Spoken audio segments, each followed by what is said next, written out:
let's start the Q&A. One way to do it is to raise your hand. There's a way to raise your hand over in either you just physically raise your hand, or I think there's another way to raise your hand. Let's see. So let me start the first question. To just to warm up. Hey, hi. Hey, Francis. It was a very good, a fantastic presentation. Uh, let me go into a little bit more about the Chat GPT. Now, I understand the training part pretty well. The training part and also the inference part, inference part. So basically, you have a large set of data, and you do training. All right, and the training is basically, from what I heard from you so far, is that you have a lot of data. So from the data, uh, you can come up with uh, what is in between the input and output. So you come up with the let's say the neural uh, network, or the model. All right. So the better your model is, your inference would be more accurate, so to speak. Okay. So can you explain to me what's the difference between ChatGPT training, the training model, versus what was before?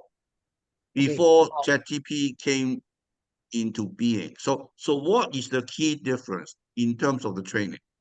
Okay, now you see that ChatGPT, I went through a lot of developments. At first, ChatGPT just as you said, only give the next word. Okay, guess. Okay, what's the next word? So usually the language is quite fluent. It looks good. Okay, but sometimes you can see that the problem is you have a hallucination. Okay, because you get the next word, then you can get something wrong. Okay, because just like you learn many musics, you got a tune, and then up to a moment you may change to another song. Okay, and it's just like the conversation. When we talk about something like this, you get the next word, the people may go to some other districts. So this is the problem with the ChatGPT. And another thing is, they may give you, they can give you something not good. I mean, bias, okay, etc. And moreover, the answer may not be, you ask a question, it may give you something different. It's not to your attention, it's not to your intention. Okay, so ChatGPT basically do other work than just train it like that. They train it with human inputs. That's why I say that you got a coach. Okay, they used about let me see. That's why the newspaper say that they use African. Okay, they spend a lot of money for some people in Africa. Okay, to make the answer, to ask questions, to make the answer and rank the answers, which is the right answer. Okay, so they do all this. Okay, the human input, and they have a reinforcement learning. I didn't touch that thing.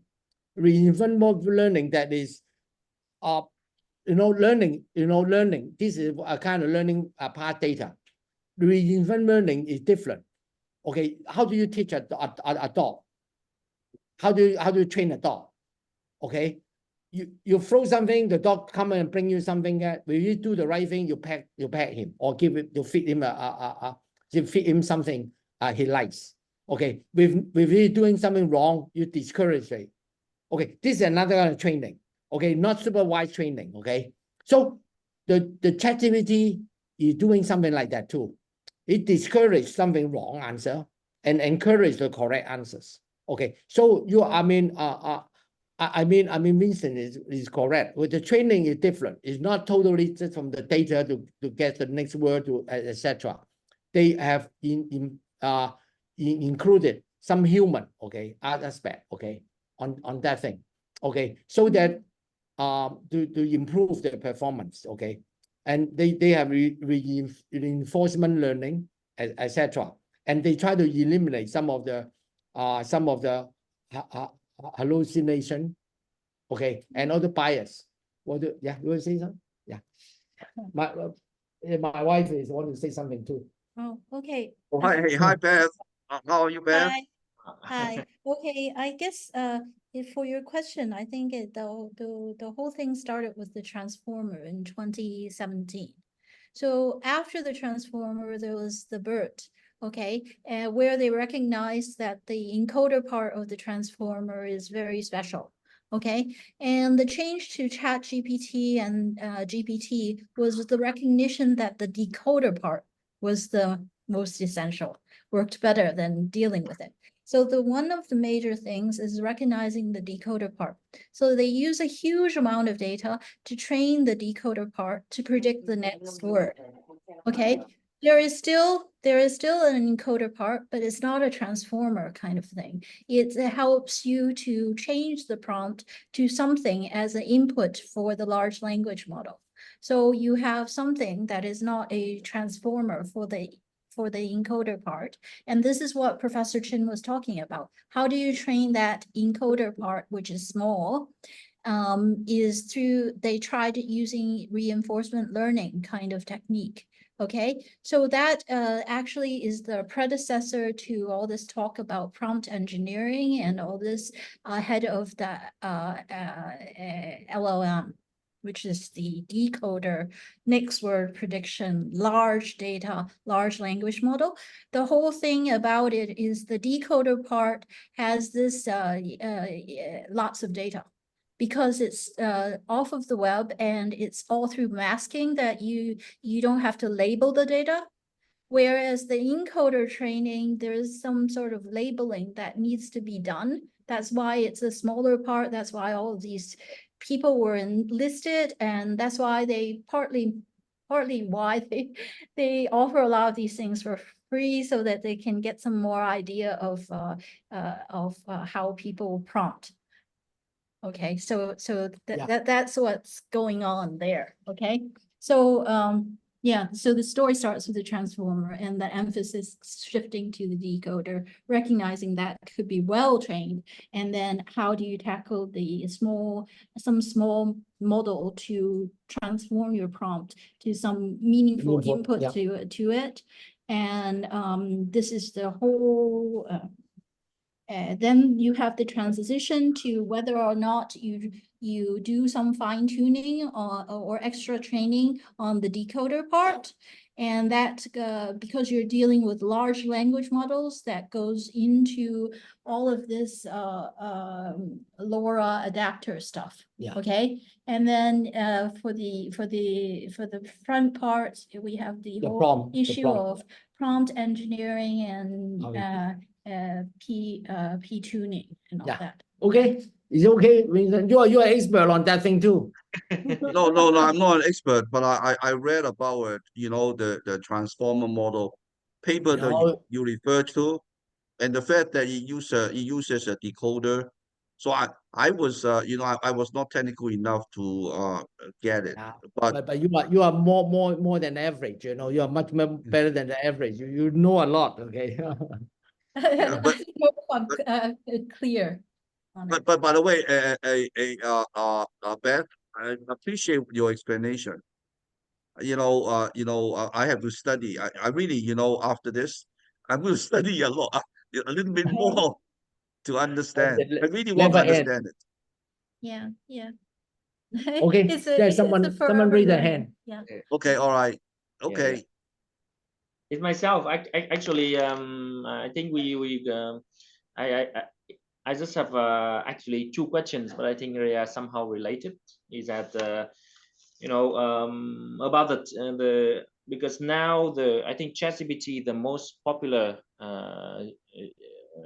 platform for generative AI. So, but also there's also some alternative like from Google. They also try to compete quite a lot with the Google Gemini and so my question is how in your view like at the current state and at this moment, how do you compare the two and which one is still better to use? And the second question is because now even with mobile phones, like the also the latest phone, they all apply the AI technologies and can generate a lot of stuff, image, even videos on the phone. So with such like advanced phones, is there any risk associated with the AI that can read all of your data and generate information and make like predict what you're gonna do and make assumption about you? So I just want you to see if you have your views on that. Okay, first of all, okay, I'm not a good user of this AI because they're coming so quickly. Okay, many products coming out.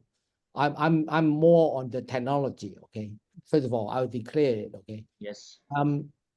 But what I noticed is most of these many ChatGPT or similar products, okay, coming out. For example, video to text, which I didn't do it. Okay, text to video, okay, and text to image. All these things are doing quite well. There's no secret right now. I mean, even China, you know, in Tencent or Baidu, they are doing very well too. As I mentioned, that everyone noticed that, know that. Oh, when they make the model so big, something happens. Okay, it's no secret. Okay, once GPT-3 they announced the architecture, but GPT-4 they don't want to announce it anymore. They want to hide it. Okay, you read the GPT-4, they don't give you any technical detail. I think similarly for the Google or Microsoft or Amazon, they are not disclosing all the details, but because everyone know that there's nothing new there. Everyone know that thing. Another thing is which one is the better model, depend on what data, what model, what data they train. Okay, we are doing translation. I mean, my wife company is doing on translation. Okay, on Chinese. We found out that the data they pre-train the model is different. Okay, we cannot use all the data in the world. Okay, they use partially concentrate on that thing. For example, in Vietnam, they may use the Vietnamese paper data. I don't know how much Vietnamese data they're using. Most of the model may not be good. For example, we are doing translation. We found out that the best model is Mistral in France. Okay. Right. I think it varies. Okay. Varies on the training data. Okay. Actually, there are lots of models coming out all the time. Okay. Even in terms of open source, and we're primarily interested in the open source ones, which are smaller models in the range of 8B or under. Okay. So there are a lot of different models out there. They all have the basis being the transformer. Up to this point, okay? So what you have is all the component, the essential, the layers of decoder layers, basically. And so there is a attention component in the architecture, and then there is a multi-layer perceptron. And those are the layers of these components in that all of these models share.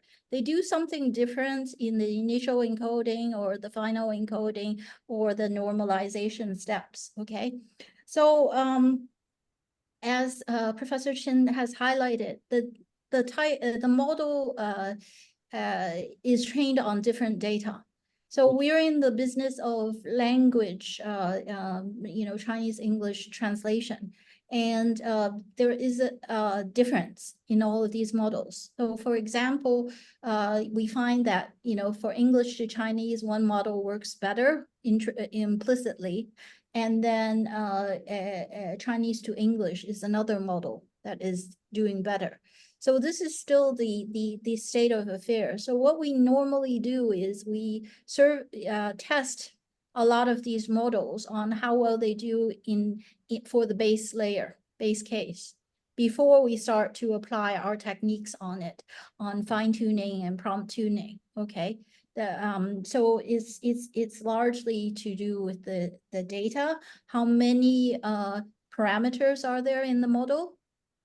Although it's not always the case that a larger model, an AP model, will do better on a particular task than a 4B model, 4 billion parameter model. So it's different. And we also have some newer kinds of, I guess, different architectures coming in because of now the approach that people are talking about is taking a larger model, and distilling it into a smaller model.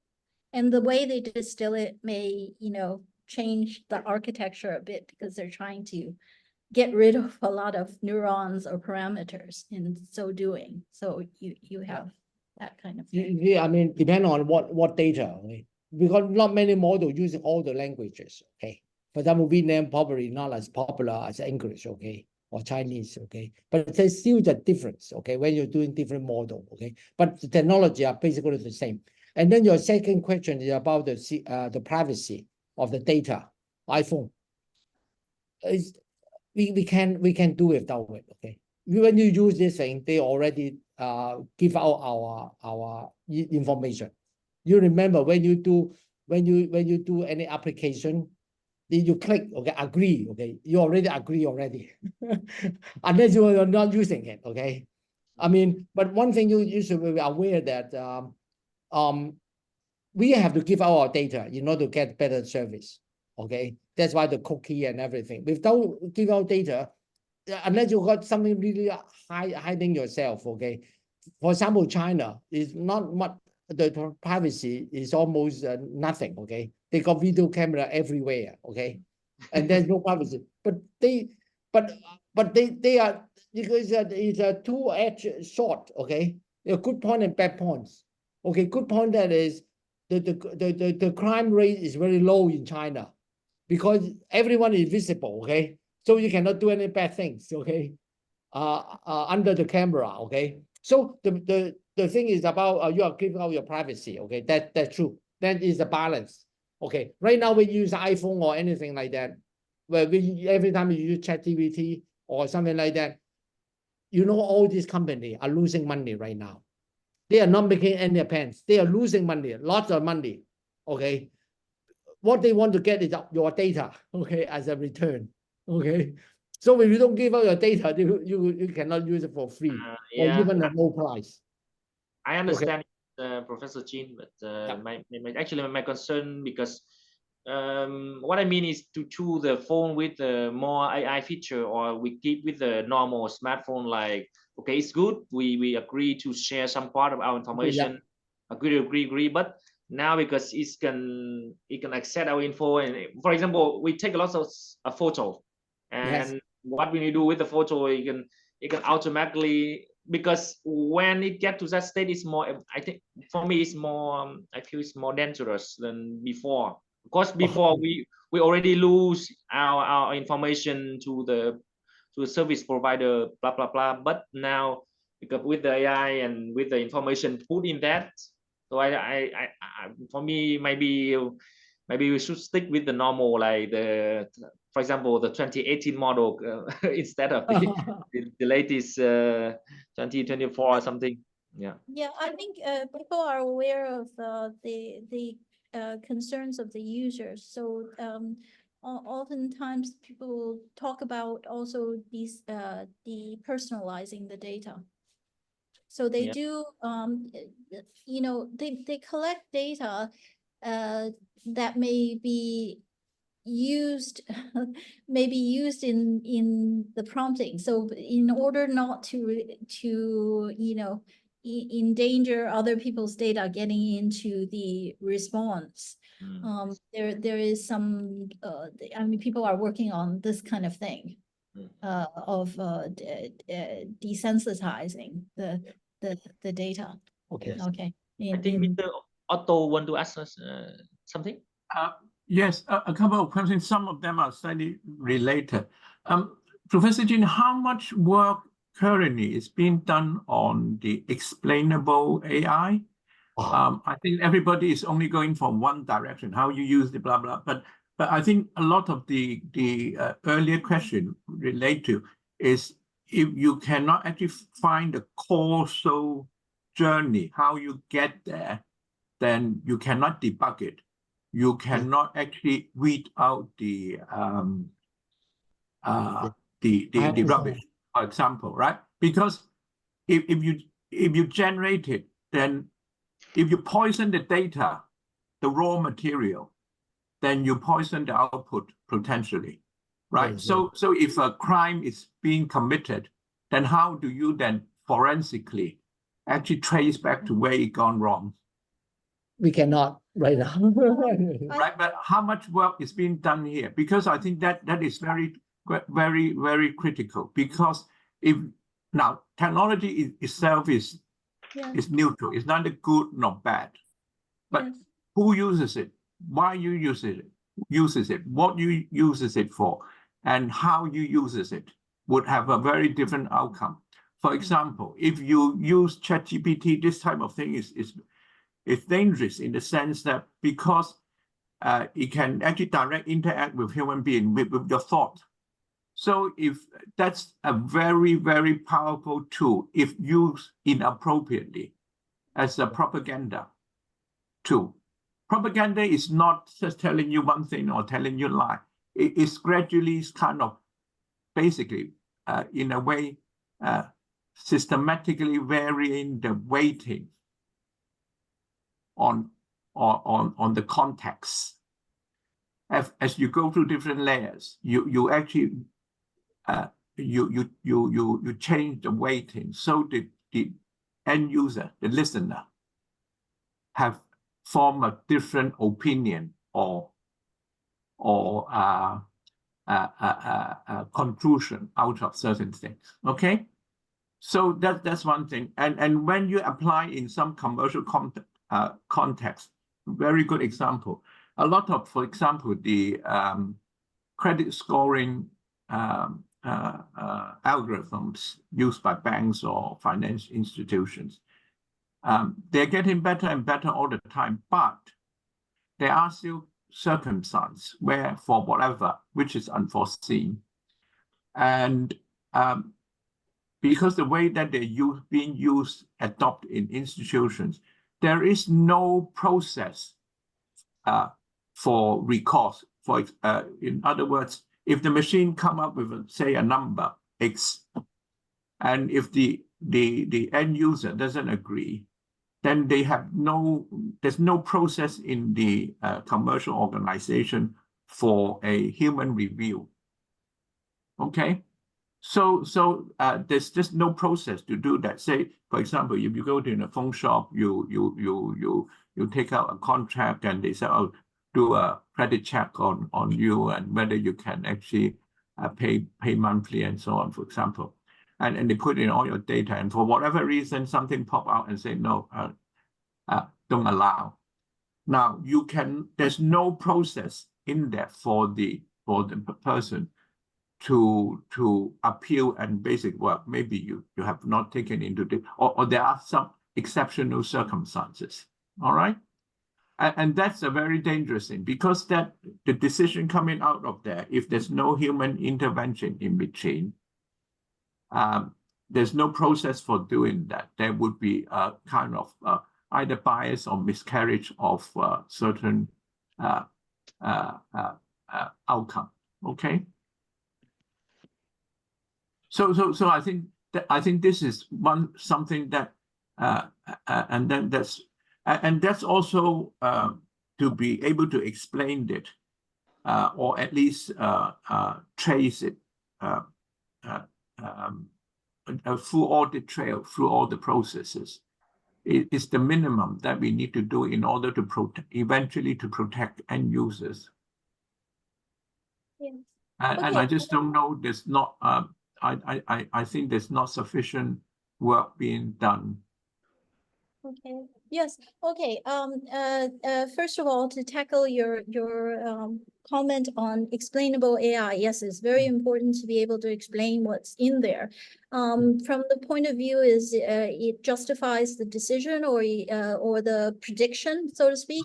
So, and also there's a second reason why it's interesting to understand that. It gives us a greater understanding about how we possibly think. Okay. Ourselves, because in studying artificial intelligence, we have some extra additional layer of insight as to our human intelligence, how it comes about. Now, the explainable AI most successfully was in vision when they did the AlexNet, and then they looked at layer by layer what was happening and discovered that we were learning, that the machine was learning in this particular way, a very hierarchical way, which we suspect is the way for information.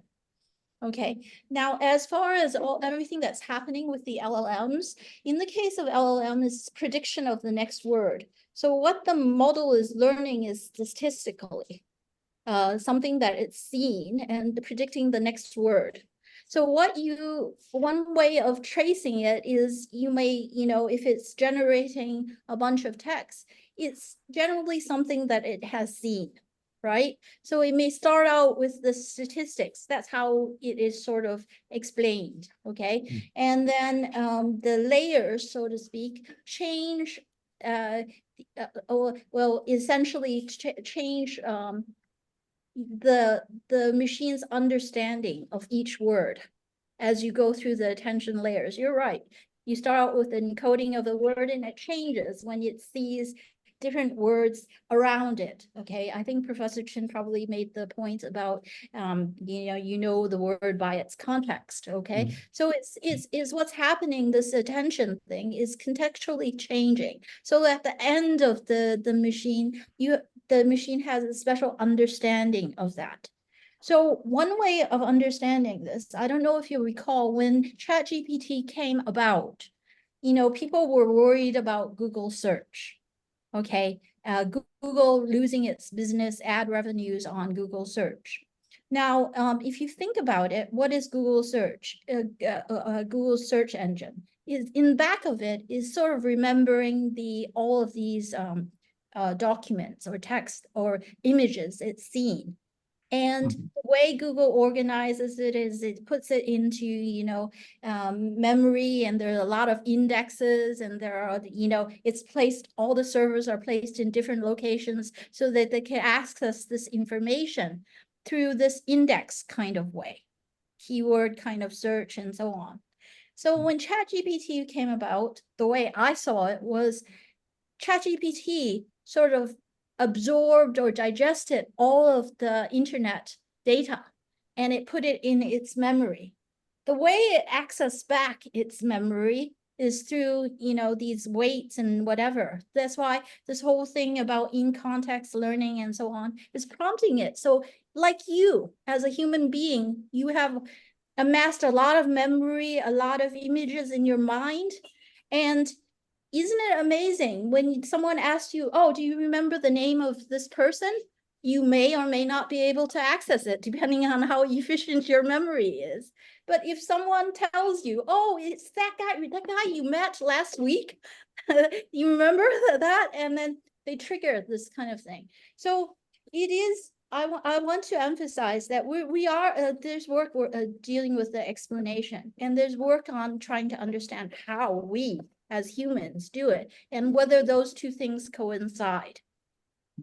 And the way the LLM is, I find that it is, I personally think it is close to how humans organize information and how they process language. Now, as far as, you're absolutely right for credit scoring and loans and all this, and, people are affected by the decisions that may have behind it predictions from AI. But ultimately, it's people making decisions. People should be making decisions, whether they justify it with an AI or their own brain, how they came about it, and it may be subjective. Okay, the person who is affected is entitled to an explanation. Yeah. Now, not having a process of review is not a matter of the AI, it's a matter of No. your business and how you use that tool. You use it as an excuse, or you use it as a basis to explain how, to help you out. If you use it as an excuse, and I'm not going to review the prediction of the AI or the decision recommended for AI, that's like a shrugging of the responsibility. You're absolutely right. The end decision maker should be the human, and if there is no appeal process, it's not the fault of the AI, it's the fault of, lots of systems have appeal processes. You may have to force that each organization have an appeal process by whatever regulatory means, involved. But if you can't shrug it off, I don't think you're talking about social responsibility. Yeah, no. I'm not saying that we should restrict it, but or anything like that. I'm a technologist by training. I'm probably the geek at heart. But my point is away from the technology, is how we regulate these type of power too. For example, the good example would be nuclear power. You can, depending how you use it and what sort of constraint, I wouldn't call it constraint, but kind of boundaries that you put to protect is to protect the unintended consequence coming out of using the tool, right? A knife could be used for cutting things, doing a lot of, can also use to kill people as well. But in order, but when you come to a complex system like this, then if something goes wrong, there need to be a mechanism in order to actually determine what went wrong. And because AI is such a complex system, you need a equivalent machine enabled system in order to actually try and resolve some of those. Human being could look at the macro much easier, but when you need to trace back this one, and this is what I'm interested, because in order to create a better system, you need to have something which may need to actually guard it, at least to explain what's happening. Now, ultimately, the decision is coming from the human being. Now, if they discover certain behavior is no good, then you may want to regulate it, and you can't actually go there and basically build it out of the this kind of safety boundary to put on the machine that we actually created. But you need a tool in order to enable you to do that. But now everyone is doing this way, and when something goes on, if something like this can go on, it could go on very, very badly, and then you don't have means to actually resolve it. I totally agree that there's another area about ethical, about law, legal, okay, whether it's right or wrong. And right now the technology is moving very fast. Okay, I think there's another slide I'm talking about. They're talking about super AI and general AI. And people are afraid that, that technology moving too fast, and the ethical and the legal system is not coming to it. For example, there are fake video, fake news. All this can be generated. Then because it's moving too fast, I'm not touching on that thing. But because you are right, this is very important, and that's why even Elon Musk, they want to pull back. Okay. Don't move too fast, okay? Because we don't know what is the outcome. What is the outcome? We don't know, okay? As far as you say about explanation AI, that is difficult for this technology. For example, when I mentioned about machine learning, okay, you know what feature they are, what rule they are using it, and that's why we can control it, we can understand it. But right now, deep end to end, we just give the input and the output. They learn by themselves. We don't know why they make the decision. For example, when we teach a kid, we tell you this is what and what. But why a child make that kind of decision, we are not quite sure. Okay, we can guess. Okay, he like to eat, getting fat because he's eating too much, because we have more information. For a machine like that, we have no idea. Too complex. Okay, it's not explainable. Okay, we can guess. What we can do, that's why ChatGPT is doing, is teaching him better, give a better direction. That's why reinforcement learning is. When he make mistakes, we tell him, no, you should not do that. Okay, or when you make mistake, you should encourage you to do the right thing. We give example to him, okay, so that he learn from the examples. That's what we try to do with ChatGPT. We are not making rules, okay? We have no rules on that thing because the technology is like this. That's like a kid. What you can do is giving examples, okay? You can rule not to do it, okay? But the student can still do it, okay? You should not hit people, but the kid can still hit people, okay? You only got punishment, okay? Consequences, okay? But the thing we want to do to ChatGPT is give good examples. Give example so that he learn from it. That's all, okay? There's no explainable. Even human being, we do not explainable, okay? When we try to explain it, maybe some people is not guilty at all. Anyway, I think it's getting too long. It's more than 2 hours already. Yeah. And Yes. Can we stop on this at the moment? Yeah. Yeah, Francis, yeah, you're right. So before we end, can we ask anyone here who want to introduce yourself, say a few words? You have spent 2 hours here, especially the two relatives of Professor Chin, his son and his sister. Yes. You can say a few words, introduce yourself. So hey, by the way, can I ask everybody to show your face, your video, just so that if nothing, we can take a picture. Can everybody shows your face? Oh, and Margaret, can you hey Margaret, you have to unmute yourself. Margaret just raised her hand. Hey Margaret, can you unmute yourself? Margaret, you raised your hand. Can you unmute yourself? Yeah. We cannot hear you. Now you mute again. Yeah, okay. You can talk now. I think we should move on and maybe meet here. We Yeah, see. mute again. Probably he got problem with his phone. Yeah. Okay. Yeah, maybe something. That's okay. Yeah, I can unmute now. Okay, go ahead. You want to speak? I'm happy my brother's here. That's it.